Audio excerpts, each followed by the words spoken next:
জামালপুর সদর উপজেলার শেষ প্রান্তে অবস্থিত শৈলেরকান্দা মৌলভীনগর উচ্চ বিদ্যালয়ের প্রবেশপথে বসে কাঁদছেন এক মধ্যবয়সী নারী।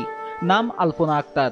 অসহায় এই নারী চতুর্থ শ্রেণীর কর্মচারী পদে চাকরির জন্য নিজের জমি বিক্রি করে বিদ্যালয়ের প্রধান শিক্ষক শহীদুল ইসলাম ও ম্যানেজিং কমিটির সভাপতি মাসুদ রানার কাছে টাকা দেন। কিন্তু পুরো ঘুষের টাকা দিতে না পারায় 2 বছরেও নিয়োগ প্রক্রিয়া সম্পন্ন করেনি বিদ্যালয় কর্তৃপক্ষ। আলপনার স্বামী একজন মানসিক প্রতিবন্ধী। আলপনার ফুটফুটে একটি ছেলে সন্তান ছিল। গত 5 মাস আগে সড়ক দুর্ঘটনায় মারা যান। চাকরি তার খুব প্রয়োজন বলে জানান তিনি। এখন আমি আমার জমি জমা তো বিক্রি করে টাকা দিছি। আমি একটা অসহায় মানুষ দেখে তো এই 4th শ্রেণীর চাকরির জন্য আবেদন করছিলাম নাকি আমার জায়গা জমি তো বিক্রি করছি। আমার একটা বাচ্চা ছিল, মারা গেল।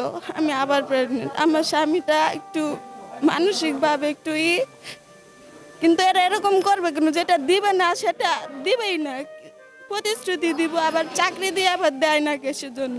আলপনার অভিযোগের কথা শুনতে শুনতেই আর এক ভুক্তভোগী নারী নুরুন নাহারও একই অভিযোগ করেন। তিনি জানান, এ বিষয়ে জেলা প্রশাসক ও জেলা শিক্ষা কর্মকর্তাকে লিখিত অভিযোগ দিয়েও সুরাহা পাচ্ছেন না।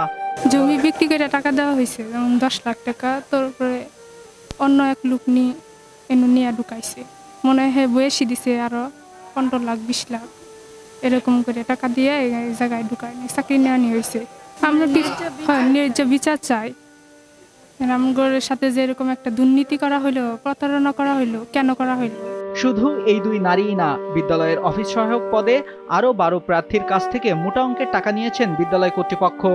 স্থানীয়রা বলেন, প্রধান শিক্ষক ও ম্যানেজিং কমিটির সভাপতি মৌলভীনগর উচ্চ বিদ্যালয়কে দুর্নীতি, ঘুষ বাণিজ্য ও অনিয়মের আখড়ায় পরিণত করেছেন। সুষ্ঠু নিরপেক্ষভাবে যেন চলে এবং এখানে যে দুর্নীতিটা হইতেছে কমিটি এবং প্লাস হেডমাস্টার, কিন্তু হেডমাস্টার আমি একটা বিষয় ধরি না। কমিটি যদি ঠিক থাকে, এলাকাবাসী যদি ঠিক থাকে, হেডমাস্টার কী করবো?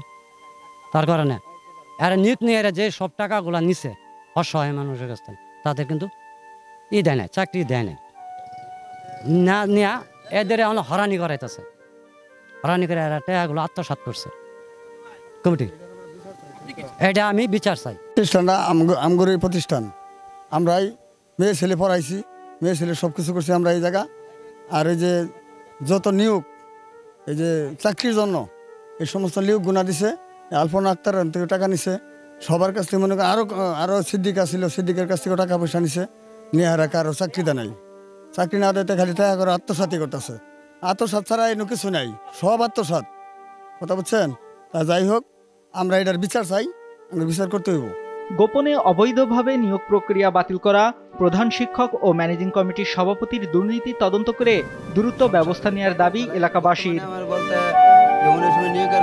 নিউজ ডেস্ক, দেশ টিভি।